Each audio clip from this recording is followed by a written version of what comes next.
और बिहार ही नहीं बल्कि सारे देश के एक तेज तर्रार नेता, और जिनके बारे में मैं कह सकता हूं कि सचमुच कश्मीर की धरती पर आतंकवाद का सफाया करने में जो प्रभावी भूमिका का निर्वाह कर रहे हैं, ऐसे श्री नित्यानंद जी राय और यहां के प्रत्याशी श्री पवन कुमार यादव, श्री शिव कुबेर सिंह, श्री पवन मिश्र, श्रीमती लीना मिश्र और श्री संजीव सिंह, और इस सभा में मौजूद मेरे सभी सम्मानित बहनों एवं भाइयों, शायद इस स्थान पर किसी सार्वजनिक सभा को संबोधित करने के लिए मैं पहली बार आया हूं ना, अरे दूसरी बार आया हूं लेकिन बहुत देर से आया हूं, दूसरी बार आया हूं लेकिन बहुत देर के बाद आया हूं। फिर भी इतनी बड़ी संख्या में मौजूद होकर आप लोगों ने जिस गर्मजोशी के साथ स्वागत किया है बहनों भाइयों, मैं इसके जवाब में शीश झुकाकर आप सभी बहनों भाइयों का हार्दिक अभिनंदन करता हूं। आप सभी का मैं स्वागत करता हूं।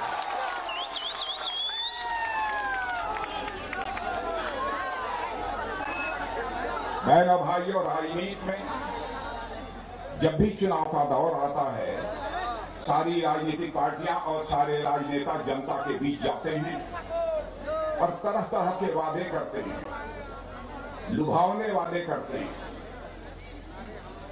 जनता उनके ऊपर भरोसा करती है, विश्वास करती है और उनकी पार्टी के पक्ष में जनता अपना मतदान कर देती है। लेकिन मैं समझता हूं, आजादी के 70 वर्ष जो गुजर गए, नेताओं ने इस देश की जनता के साथ जितने वादे किए, यदि आंशिक रूप से भी अपने वादों को पूरा कर दिया होता तो मैं समझता हूं आज हमारा भारत यह दुनिया का सबसे ताकतवर देश बन गया होता। मेरी यह दृढ़ मान्यता है, नेताओं की कथनी और करनी में कोई अंतर नहीं होना चाहिए बहनों भाइयों। चाहे कोई नेता हो, चाहे कोई अधिकारी हो, चाहे कोई व्यक्ति हो, भरोसा, विश्वास उसके जिंदगी की यह सबसे बड़ी पूंजी होती है। और मैं आपको यकीन दिलाना चाहता हूं, यदि आपके बीच आया हूं, जो मैं कहकर जाऊंगा वह पूरा होकर रहेगा बहनों भाइयों। दुनिया की कोई ताकत हमको रोक नहीं सकती। मैं अपने नेता भारत के प्रधानमंत्री श्री नरेंद्र मोदी जी की तरफ भी आपका ध्यान आकर्षित करना चाहता हूं। चुनाव के दौरान अपने चुनावी घोषणा पत्र में उनके नेतृत्व में हम लोगों ने जो भी वादे किए थे, सारे वादों को अक्षरशः पूरा किया है मेरे कहने वाले। यदि मैं सारे वादों को यहां पर गिनाना प्रारंभ करूं तो लंबा समय लगेगा, इसलिए सारे वादों को नहीं गिनाना चाहता हूं। चंद केवल 3-4 वादों की यहां पर मैं चर्चा करना चाहता हूं। हम लोगों ने कहा था जम्मू कश्मीर में जो धारा 370 लगी है और जम्मू कश्मीर को जो एक विशेषाधिकार प्राप्त हुआ है, हमारी सरकार यदि बनेगी तो हम चुटकी बजाकर धारा 370 को समाप्त कर देंगे। और धारा 370 को समाप्त करके हम लोगों ने दिखा दिया।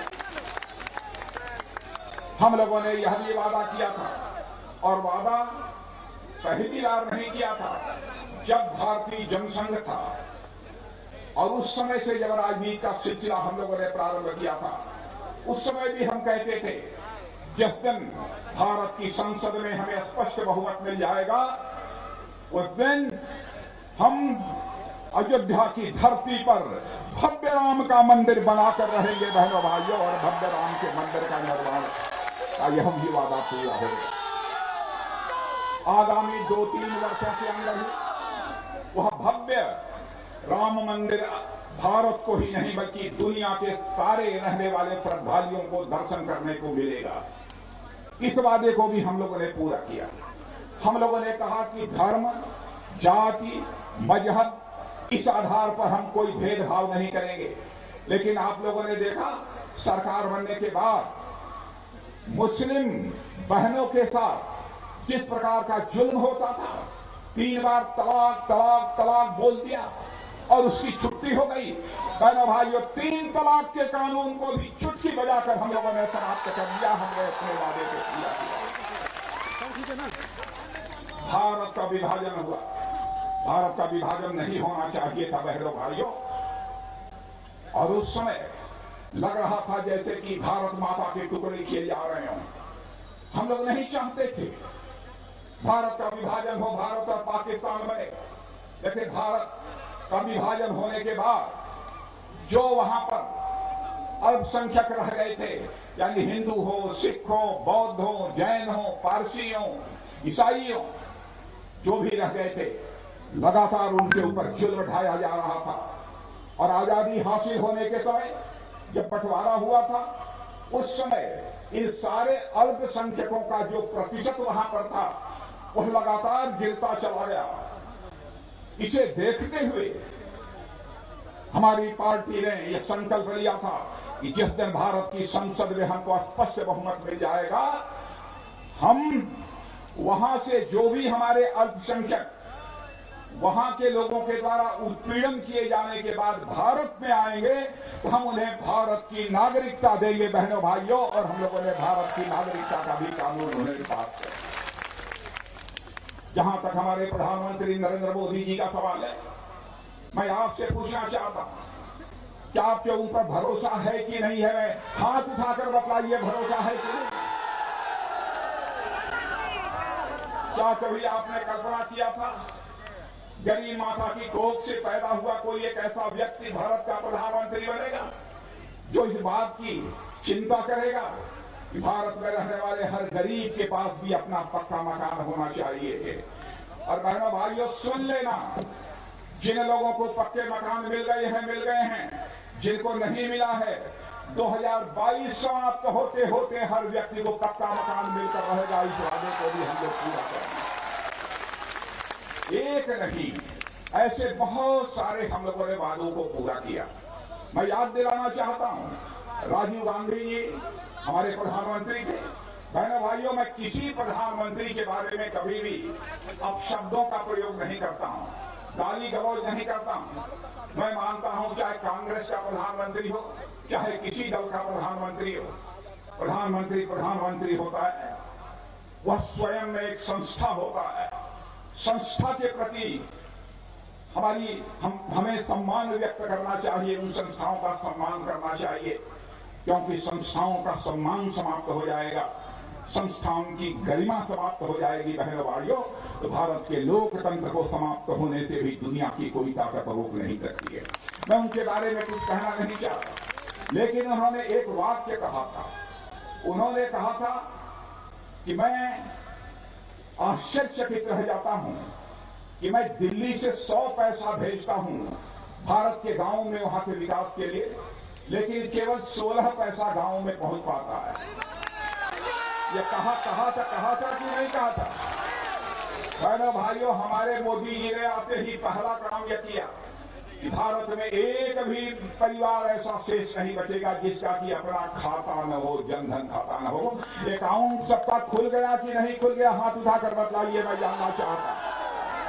बहनों भाइयों, प्रधानमंत्री किसान सम्मान निधि में आजाद भारत में पहली बार ऐसा हुआ है, किसी प्रधानमंत्री ने दिल्ली की बैंक से पैसा भेजा हो और हर किसान के पास 6,000 रुपया भेजा है, तो 6,000 रुपया आपके बैंक के खाते में पहुंचा है। रहने वाले ये पहुंचा है कि नहीं पहुंचा है? यानी जो भी हमने कहा है पूरा किया है। हम इस सच्चाई को भी जानते हैं। और इस समय 2014 में सरकार बनी थी, पार्टी का मैं राष्ट्रीय अध्यक्ष था। हम और मोदी जी जब सार्वजनिक सभाओं को संबोधित करने के लिए साथ प्लेन में जाते थे तो तरह तरह के मुद्दों के बारे में चर्चा होती थी। उस समय मोदी जी ने एक वेदना व्यक्त की थी।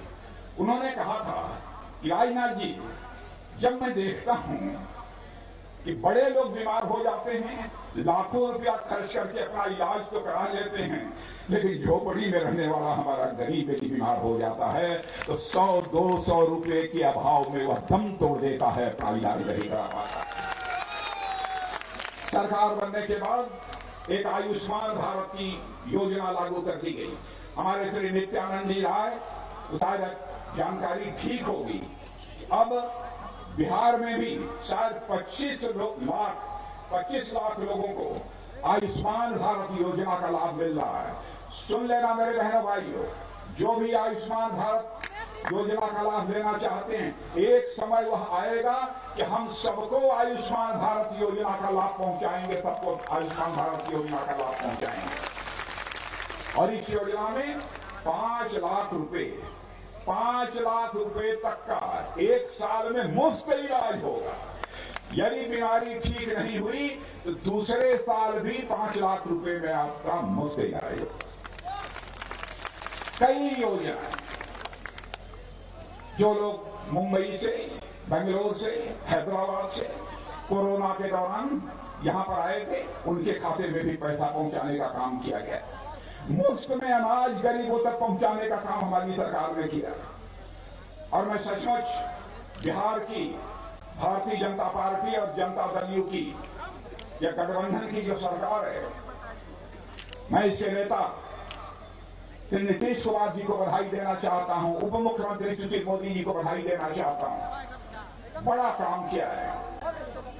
जो भी प्रवासी दूसरे शहरों से यहां पर आए हैं, उनके खाते में 1,000 रुपया पहुंचा दिया है। और मुफ्त गल्ला भी उपलब्ध कराने का काम किया जा रहा है। छठ पूजा तक यह मुफ्त गल्ला उनके घरों में पहुंचाया जाएगा। यह सब सारी मुकम्मल व्यवस्था यहां पर की गई है। क्या कभी सोचा था?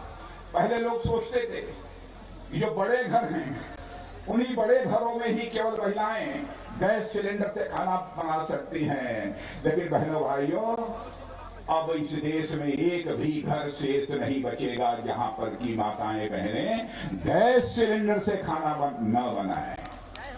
एक भी घर नहीं। तो मैं आपसे जानना चाहता हूं, मेरी बात गलत हो तो ताली मत बजाइएगा, सही हो तो हाथ उठाकर ताली बजाइएगा।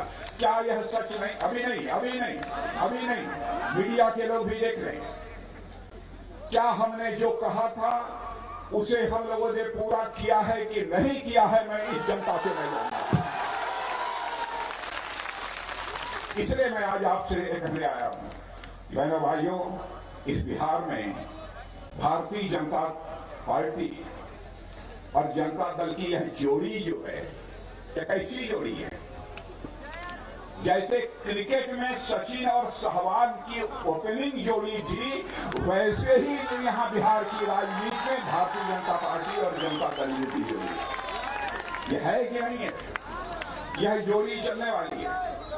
मैं यहां पर चाहे नीतीश कुमार जी हों, चाहे सुशील मोदी हों, चाहे हमारे नित्यानंद जी राय हों, मैं इन लोगों की तारीफ करने नहीं आया हूं। लेकिन इस सच्चाई को आप स्वीकार करेंगे, इसके पहले की भी जो सरकार थी, लालटेन वाली सरकार, उस 15 साल तक उस लालटेन की सरकार के भी कामकाज को आपने देखा है। लालटेन वाली सरकार के भी कामकाज को आपने देखा है। मैं किसी का नाम नहीं लेना चाहता, मैं किसी के लिए अपशब्दों का भी प्रयोग नहीं करना चाहता, लेकिन 15 वर्षों में जो हमारी सरकार ने काम किया है बहनों भाइयों, उस सरकार के काम से कोई तुलना नहीं है हमारी सरकार के काम। मैं आपसे पूछना चाहता हूं, घर घर में बिजली पहुंची है कि नहीं? पहुंची है तो हाथ उठाकर बताइए। मैं आप लोगों से पूछना चाहता हूं, घर घर में बिजली पहुंची है कि नहीं पहुंची? और बहनों भाइयों, यदि कोई घर छूट गया होगा तो वादा करके जा रहा हूं, सरकार बनेगी, नीतीश भाई से मैं पूछूंगा, नीतीश भाई पता लगा लीजिए कि कहीं एक भी घर न बचा हो यहां पर कि बिजली का बल न चाहता हो, ऐसा एक घर भी शेष नहीं रहेगा। मैं यह दावा नहीं करना चाहता कि उन्होंने सब कुछ कर डाला है, सब कुछ कर डाला है, यह मैं दावा नहीं करना चाहता। लेकिन इतनी बात मैं जरूर कह सकता हूं, हमारा नीतीश कुमार, हमारे मुख्यमंत्री, बिहार हो चाहे हिंदुस्तान का कोई कोना हो, मेरे बहनों भाइयों, उंगली उठाकर नहीं कह सकता कि नीतीश कुमार के दामन पर कोई भ्रष्टाचार की दाग लगी हुई हो, यह नहीं कह सकता। इस पर तो बहस हो सकती है, कि नीतीश कुमार ने कम काम किया, अधिक किया और कर दिया होता तो ज्यादा अच्छा होता। इन सब सारी चीजों पर तो बहस हो सकती है, लेकिन इस बात पर बहस की कोई गुंजाइश नहीं है कि नीतीश कुमार के अथवा सुशील मोदी के दामन पर कोई भ्रष्टाचार की आग लगी हुई है। भाइयों, इसीलिए वोट आपसे मांगने आया हूं। मैं तो बहुत देर तक आपके सामने रुका, लेकिन काफी विलंब हो गया है। एक बात और कहना चाहता हूं, बिहार की जनता का अभिनंदन करना चाहता हूं। बहनों भाइयों, भारत और चीन के बीच जो कुछ भी इस समय चल रहा है उससे आप अच्छी तरह परिचित हैं। गलवान घाटी में भारत चीन सीमा पर जो कुछ भी हुआ है उससे भी आप परिचित हैं। लेकिन सचमुच वहां से लेकर यहां तक जो लोग खड़े हैं सभी भारत माता के प्रेमी हैं, भारत की धरती के प्रेमी हैं। जब यह कथन चल रहा था, चीन ने भारत की सीमा में प्रवेश करने की कोशिश की। कौन सी वह रेजिमेंट थी? वह बिहार रेजिमेंट के जवानों ने बहनों भाइयों अपना बलिदान देकर इस भारत की धरती की आन बान शान को बचाया।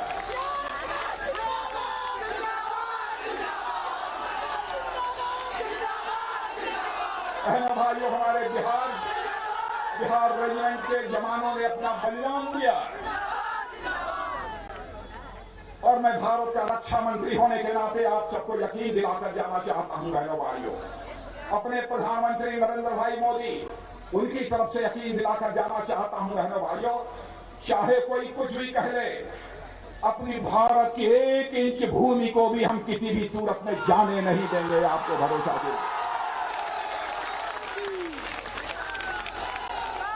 ये लोग गलत प्रचार कर रहे हैं, तरह तरह के वादे कर रहे हैं। और कांग्रेस के एक नेता ये कहते हैं कि हमारी सरकार रहती तो हम 3 दिन के अंदर चीन को बाहर कर देते। मैं कहना चाहता हूं, मैं किसी प्रधानमंत्री को दोषी नहीं ठहराना चाहता, लेकिन 1962 में जो कुछ भी हुआ है अब मैं उसकी याद भी नहीं दिलाना चाहता हूं आप तक। लेकिन बहनों भाइयों, उसके बाद तो लंबे समय तक आपकी ही सरकार थी, आपने क्या किया है? और मैं राहुल जी आपको बताना चाहता हूं, जनता की आंखों में धूल झोंक कर राजनीति नहीं करनी चाहिए। यदि कलेजे वाला इंसान होगा तो जनता की आंख में आंख मिलाकर वह राजनीति करेगा, जनता को गुमराह करके राजनीति नहीं करेगा। कहां इस देश को ले जाना चाहते हैं? देश के मान सम्मान स्वाभिमान का जब सवाल खड़ा होता है बहनों भाइयों, सारे भेदभावों को भुलाकर सारा देश एकजुट होकर खड़ा हो जाता है। लेकिन यहां पर एक राजनीतिक पार्टी के द्वारा अनाप शनाप बातें की जा रही हैं। फैसला आपको करना है, लेकिन ज्यादा न कहते हुए अंतिम बात जो मैं आप सबसे निवेदन करने जा रहा हूं बहनों भाइयों, लालटेन फूट गई है।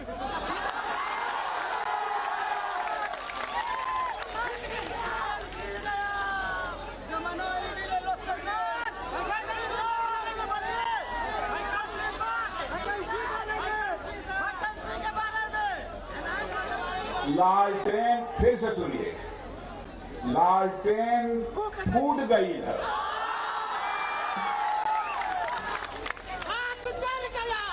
अरे सुना कर, हमरो सुना, लालटेन फूट गई है, अब तेल बह गई है।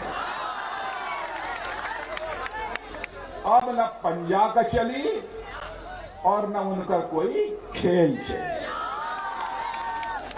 तब हम जानी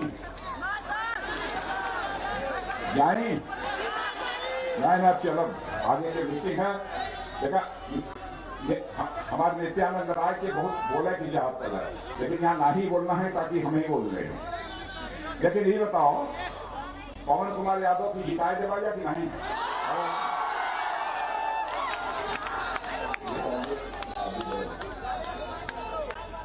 पक्का जिता देवा कि नहीं? देखा, हम अपने भोजपुरी में वादा कर लेके जाते हैं आप लोगों से। तो एक काम करिए, पवन कुमार जी जीतने के बाद कब्बों और में हमारे नित्यानंद राय जी भी हैं, हमारे बहुत प्रिय हुआ नित्यानंद जी। एक बार 2 महीना में, 4 महीना में, 6 महीना में हमें जरूर एक बार यहां फिर से बुलाई लिया, ये भी कहा है।